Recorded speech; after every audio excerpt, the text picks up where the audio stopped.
and welcome to the Priggya Arora Show, where we discuss entrepreneurship and law with people who have been there and done that. My name is Priggya Arora, founder of PA Legal, an intellectual property law firm in India. And today we have a special guest, Stephen K., who is the co-founder of InventRight. Welcome, Stephen, on the show. Well, thank you very much for having me. Thank you. So, Stephen, let's start with something fun, and which is our warm-up question. Who is your favorite fictional character in the legal field? Well, I really love that question because I could go back and date myself, and I love Perry Mason, and that goes back years and years and years ago. But also, I would also say today would be Matthew McConaughey. And one of, he's always playing the lawyer or something. And I don't exactly remember the name of the movie, but he's so wonderful. I love to watch him in anything, but that's such a wonderful question, but thank you. So, Stephen, do you think they show reality on television and in movies? I hope so. I'm not sure. I think it's a little bit more complex in reality, but I think there's things on TV that hit close to home. Yeah, I do. Wow. A little bit. Yeah. Awesome. So now, Stephen, coming to you, can you tell us your life story and what gave you the idea to start InventRight? Well, yeah, that's kind of an interesting story because I was just, when I was in my 20s, I wasn't quite sure what I wanted to do. And I was studying economics, which was very boring at the time, and I just happened to take an art class, and I found that I really loved to be someone that was creative. So I jumped off that ledge and started to create things, and I found that if I could bring together a little bit of business and a little bit of art, bring them together, maybe I could come up with something someone might want to purchase. And then that led me down a road to learn a little bit about intellectual property to protect some of those ideas that I created, right? And that was by accident because I had this one idea and I sent it to a very big company, and the first thing out of their mouths were, do you have a patent on that? And that's when I panicked, like everybody panics, and realized I better learn as much as I can about how to protect my ideas. And that's how it all started. Now, InventRight was I wouldn't say an accident, but it kind of was. I realized that I was fairly creative and I knew how to license ideas. I didn't want to start a company. I didn't think I had the skills, but I knew enough to come up with ideas that companies wanted, and how to leverage intellectual property, right? And how to show a company an idea that I had filed intellectual property, and that they liked it, they would license it from me. So I learned a very easy way to do it, I guess. And I started talking about it, and people started listening, and next thing you know, we had a company. Yeah. Wow. Stephen, I know it's amazing to see, like while we are doing stuff, we are not able to comprehend what will happen in the future. But when we look back, it's like all the dots are connecting and making us do whatever we are doing right now. Well, it surprises me that, I wasn't very good at school. School was very difficult for me. But I could see things very clearly somehow. And I see this process of creating things and filing intellectual property that matches up with what you're filing, to give you that ownership, right? To do a startup, to raise money, to get a licensing deal. That was very clear to me, and still is today. And I'm very fascinated by it. It's complicated, but it's simple too. Most creative people would like to own what they create. Yes. Okay, so in simple terms, okay. So to me, it's very simple. Now, all the tools to do that can be a little complex, how you use them, because you can use them in all different type of ways. Yeah. And that's, I guess I like that too, because it is a little bit of like a chess game. And what do you need for this? And what do you need for that to give you that perceived ownership for people to want to work with you? Right.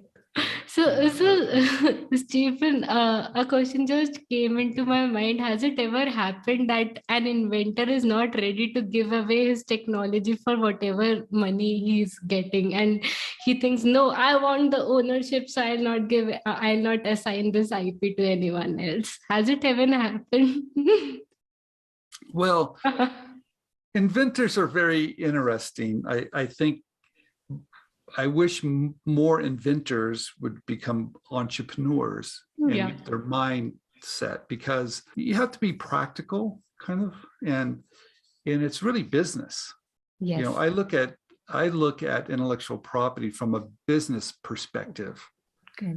So even though I want to own what I create, I still realize I have to share it in such a way to create revenue, right? Yes. If not, it's just a hobby, kind of. So, and I do like that, business is probably one of the greatest art forms. And it's really interesting. I don't think people look at it that way. Business is very difficult, but if you can, it's like beautiful music. If you put the right notes together, it sounds beautiful. Business is like that too. If you put all the right things together and it works, Yes. it's amazing. And that's why I think I like it so much. And that's why I like looking at intellectual property from a business perspective, which is a little bit different than I think than some people are looking at it from, I just want to protect it. Correct. I think there's more to that. And having fear that someone's going to steal it, I don't think that's the best approach to have. I think you just have to look at how to use it correctly to get the things that you would want to get accomplished. Yeah. Correct. Stephen, I agree with you so much that, business is a form of art, because sometimes business is considered as, oh my God, it's something very difficult. I don't know how I'll do business development, product development, client management, and everything together. But as you said, it's a piece of art. And when we, place everything together in some structure, in some format, it's like music. Like if structure works, a business is working. Yeah. What's interesting about it, I wish that people would look at it that way a little bit more. And I do know that intellectual property is probably confusing to a lot of people. Yes. And I don't know if a lot of people understand why it's important to have kind of, or what is it? Why is it important? And someone said to me, they need to change the name.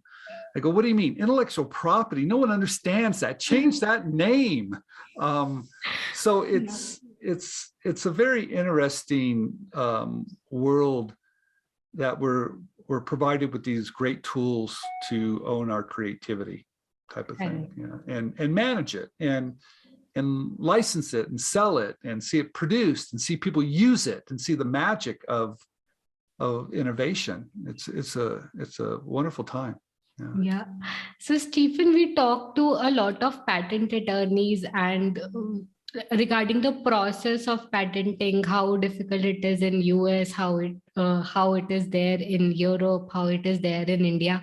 But it's great to see an insight from the perspective of commercialization and licensing. So can you tell us a little bit more about the process you follow and how you basically take a licensing deal from point A to point B? Okay, that's a great question. I think today, many companies have embraced the word open innovation, meaning they're going to open their doors and they realize maybe we don't have all the greatest ideas, that working with others with great ideas could move our business forward quicker. I think companies have realized too that to be innovative will keep them competitive. Yes. Right. So open innovation is really important to not only companies, but to inventors, to us.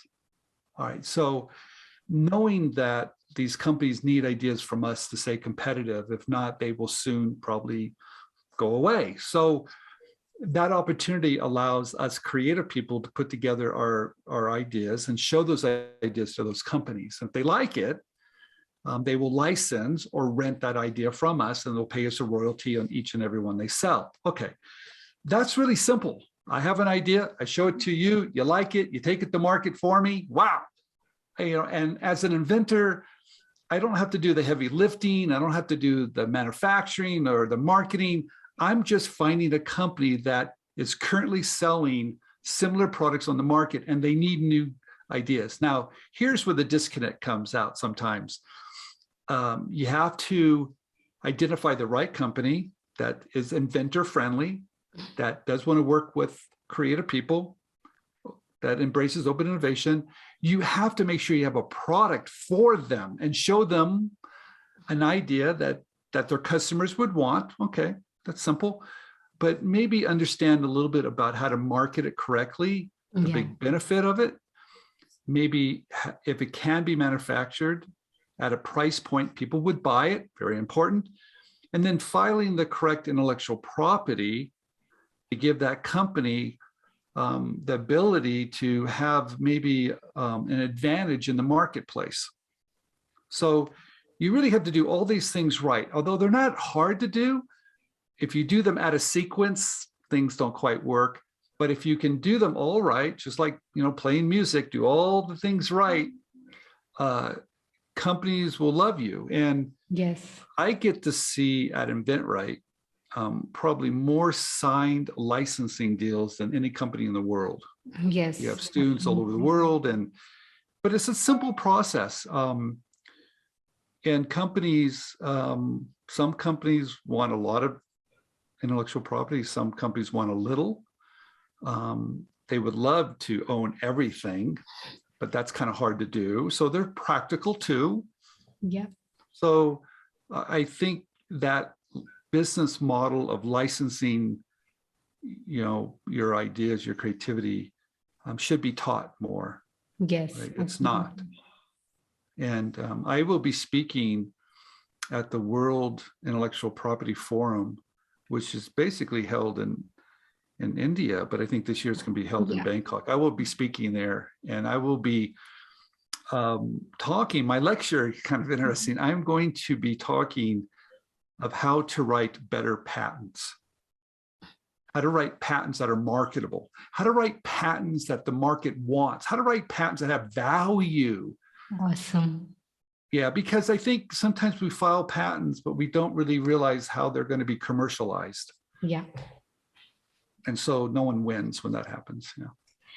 I love the idea, we have to write the patent applications from the perspective of the market and from commercialization aspect. And it's so important to see a bigger picture at the starting step only, because once a patent application is drafted, we can't go back and change it. It's done.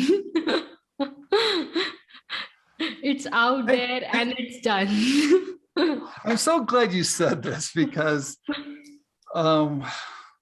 there's a lot of ways to kind of test the market demand. Correct.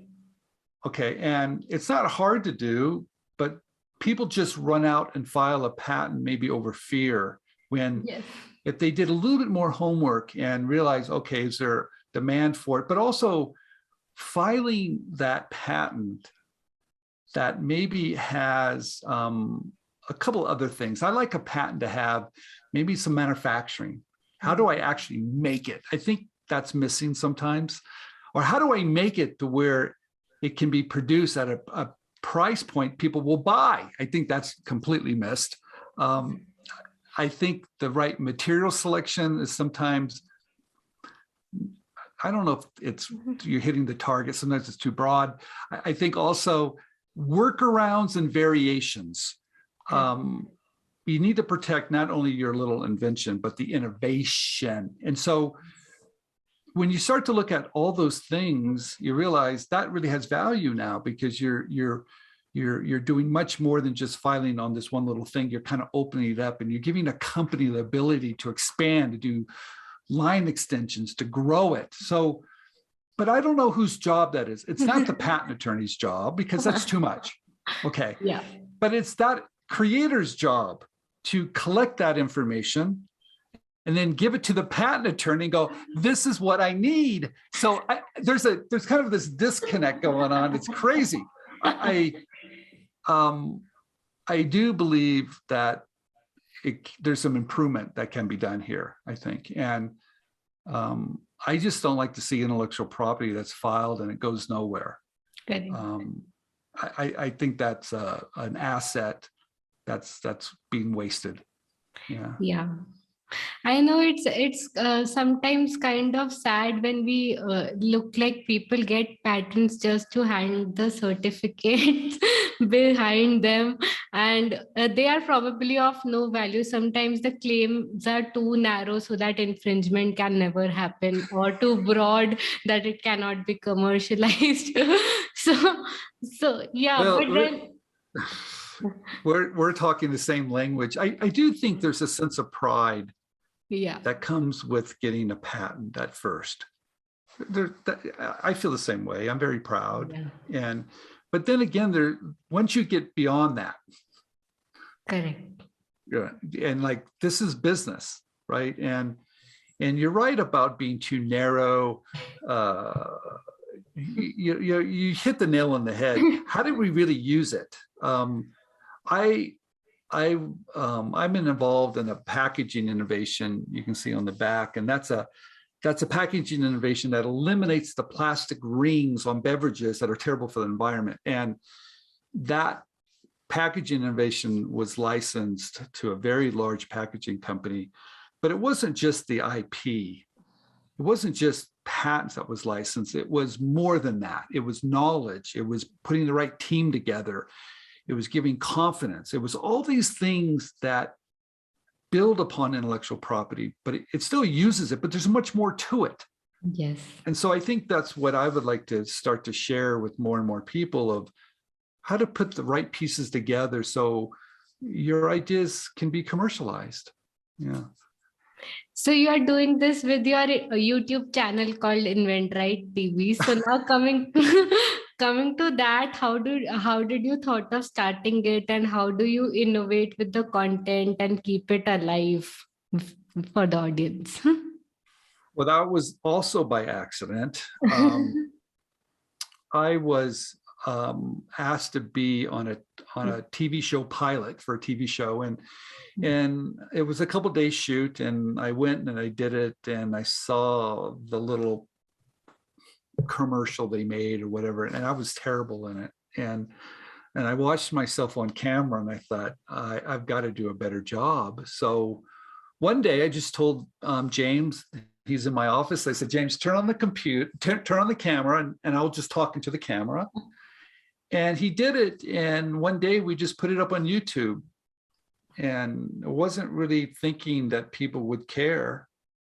And now, of course, 800 videos later, we do it quite regularly. Yeah, we do it. We like it. We do it. We try to provide good content. We have fun. I hope people have fun watching it. I know we have fun doing it. And there's so much to do. I mean, this is a topic that it's never ending. I had the pleasure of interviewing just today a company, a medical company, and asking about innovation and asking about intellectual property and the whole process. And it's fascinating that where does innovation come from, and how it's being developed, and how does it work within a company, and how to open the doors. And so a lot of the stuff we bring over to the YouTube channel, we talk about it, those experiences. And I think people like it. And that's how people, I think, find me now, is through the YouTube channel, which is really kind of a funny thing, since it was just kind of, by mistake. Yes. But Stephen, that is pure perseverance and consistency. 800 videos, I can't even imagine that. And a person from IT field has so many videos on their channel. It's we do 800 is like, gotta be kidding me. We like I said, it was just kind of by accident. We have a large audience, as you know, Yes. now, and people find us now through the YouTube channel, and we try to answer everybody's questions, but we have a good time. And each week I kind of make a list of things I hear, what people's concerns are, and then share it with everybody else. And they seem to like it, I guess. We like doing it. But I've also written 1,000 articles. Wow, 1,000 articles, geez. And over the last 10 years, 1,000,000 words. And I remember when I first started writing, someone said, gee, after about a year, you probably have said everything you need to say. And 10 years later, I kind of laugh, because it's like, I think we've just scratched the surface. There's a lot to say. And so, yeah, I like it. I like all aspects of it very much. What is the aspect which makes you happy? That's actually quite simple. I like to see someone that has kind of followed what we're teaching, or watched our video, or read a book, or read an article, and then they're able to license an idea because of it. There was a gentleman that I was in Cairo this year speaking at an event called Rise Up, and I met someone that read one of my books and watched the video, and now his product is, in fact, it's right there on the shelf. It's called the Power Lock. Is that the Power Lock? Yeah, the Power Lock. And it sells around the world. And he just watched the video, and now it's selling everywhere. So I guess that's what gives me joy, is watching others now, right? Of course, I've been licensing ideas forever, so I've told that story many times, but to see other people and see their attitudes change, right? And they're empowered. They found this strength of creating and reaching out to companies and filing intellectual property, and I see them change from maybe being a little bit fearful, a little bit insecure, a little bit doubtful, to being strong. Wow. Yeah. So I get to see that. And I guess that's the greatest joy. And I get to see it all the time. In fact, today I saw it, this week I saw it 2 times from 2 of our students. So I think it's wonderful. Yeah. Stephen, I think transformation is the best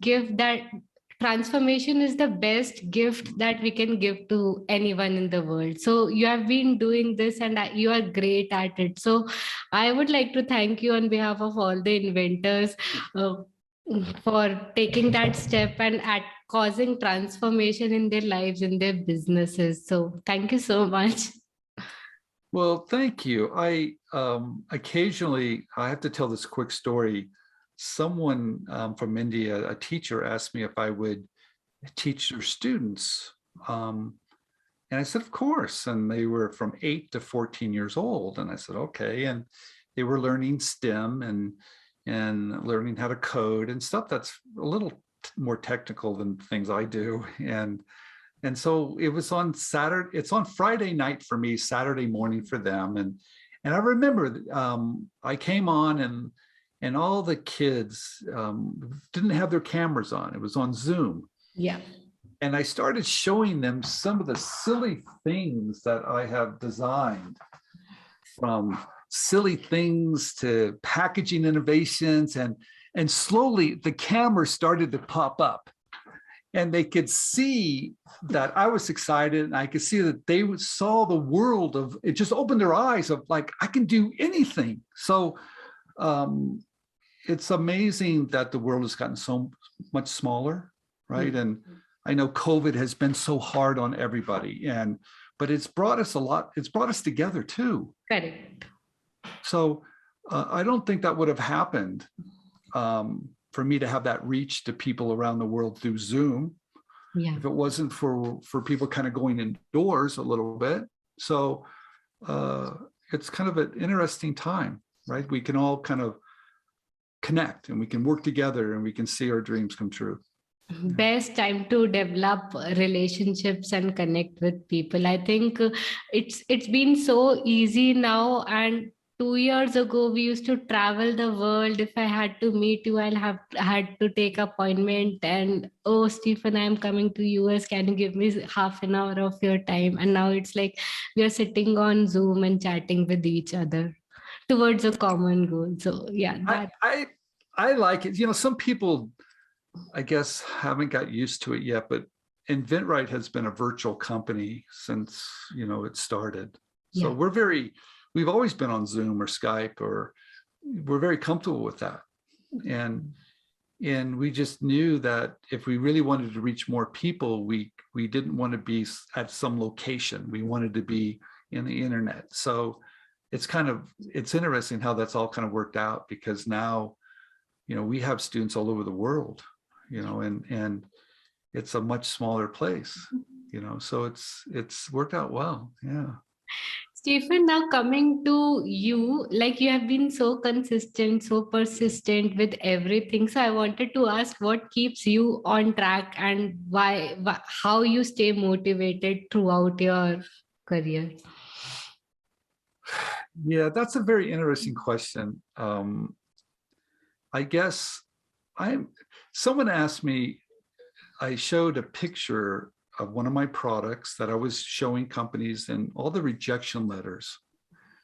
And I put all the rejection letters, I kept them all, by the way. I don't know why, but I kept them all. And I put them on a table. And the table, it was my dining room table. And it's a very big table. And I put them all on the table. And everybody says, wow, look at all those rejection letters. Why didn't you quit? And I said, it didn't bother me. It irritated me that I needed to figure it out somehow. I was doing something wrong. So I don't get discouraged very easily. I get irritated, and I have to sleep on it. But I find I'm just curious. I'm so curious that it's easy for me to be motivated because of my curiosity. But do I get discouraged? Yes, I think I do a little bit, not much. Because one thing I have learned through this whole process, and it's some ideas are easy, some ideas are a little bit more difficult. You just have to be persistent. Yeah. Right. And that's really, if there's a magic to any of it, that's it. Yes. And someone told me one day, just be the last guy standing, because opportunity will walk by. Yeah. So usually people quit too early. They just quit and they don't realize if you're the last guy and there it comes by, you grab it. And that's like, is that what luck is? No, it just means that you haven't given up. And believe in yourself and find other people that do too. And find your community, and we can all support each other. Yeah. Absolutely. I think what you said is such a beautiful message, that for being persistent, we have to be the last guy standing, and opportunity will come up. And second, most important aspect is the community. If we have like-minded people around us, I'm sure everybody will push us to stand through to that point and until we reach our goals. So we'll be standing if we have support from the community. Yeah, we in InventRight, we have classes all the time where we get together and we support each other. And it's very important. And we tell stories of what's happened to you and what happens to you. And it motivates people. You have to find your community. If you do this by yourself, I think you'll go crazy.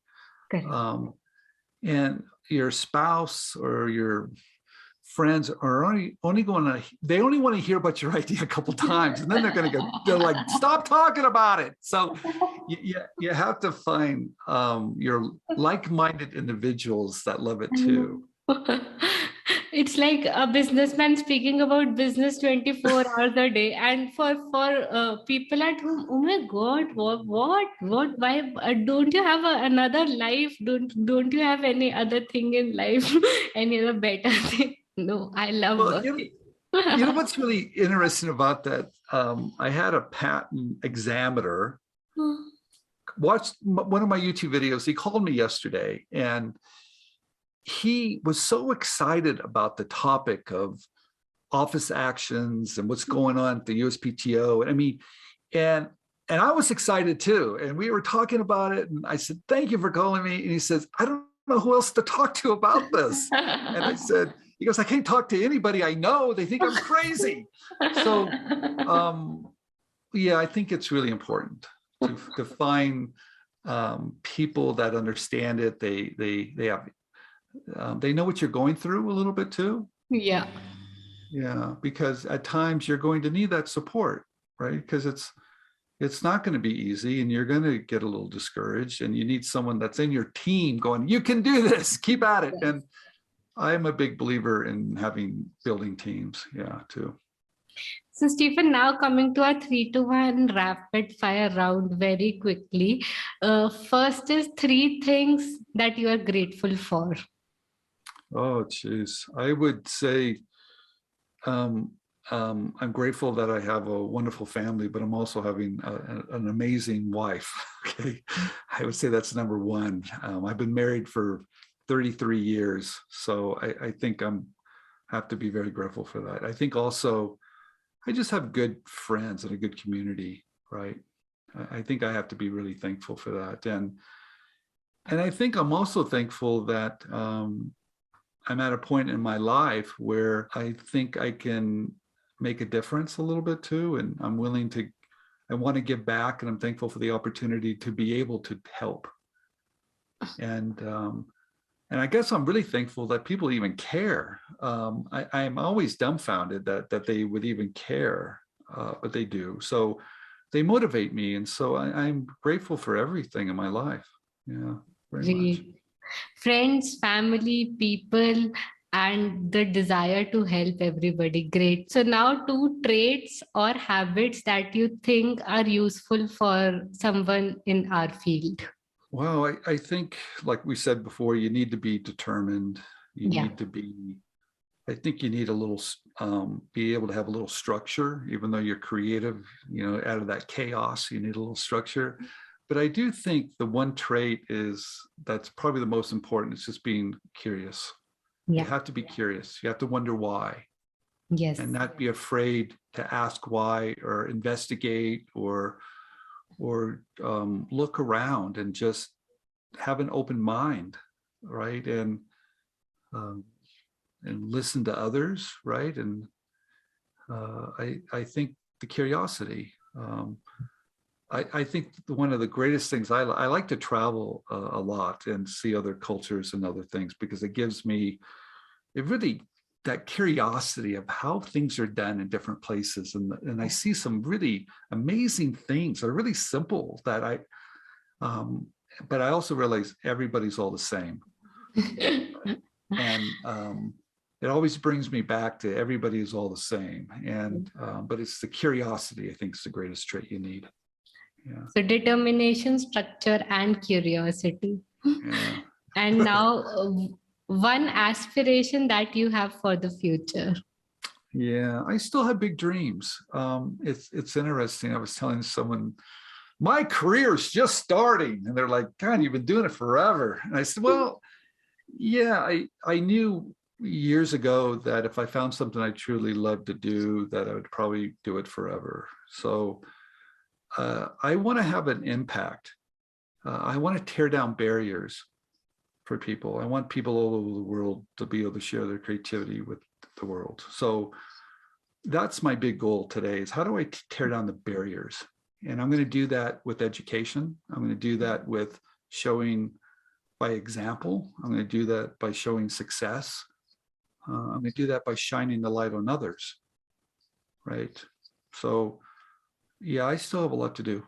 I think, again, I'll say that transformation is the best gift that we can give it to anybody. And tearing down the barriers is the most important element in that. I think if that is done, we get an insight of awareness that, okay, we can do it now. We'll figure out a way and we'll do it. Absolutely. Yeah.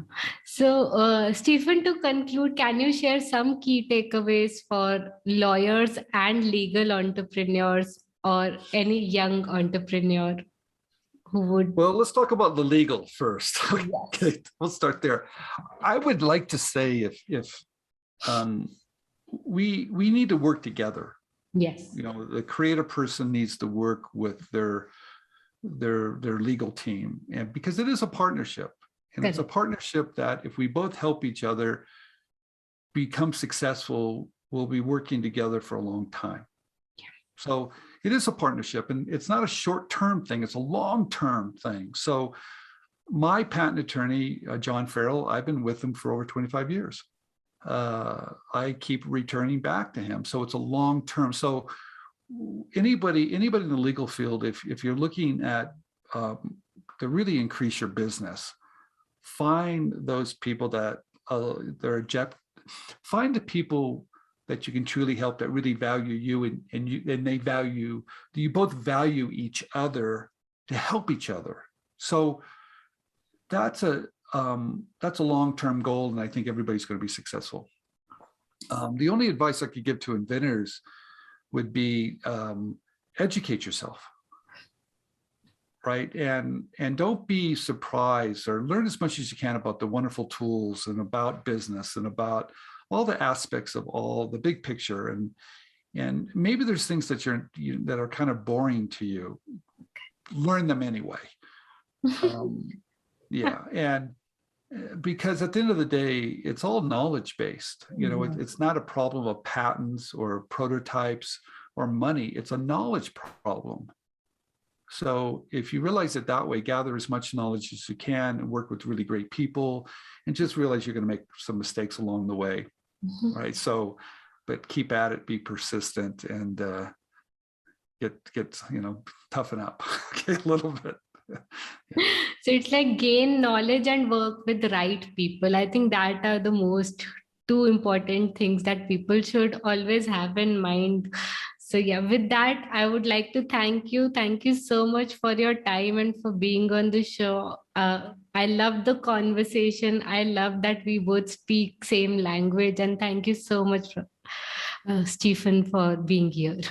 Well, thank you very much for the opportunity. I appreciate it very much. Hey there, thank you for attending today's session. If you enjoyed today's session, do follow our channel and consider sharing it with a friend.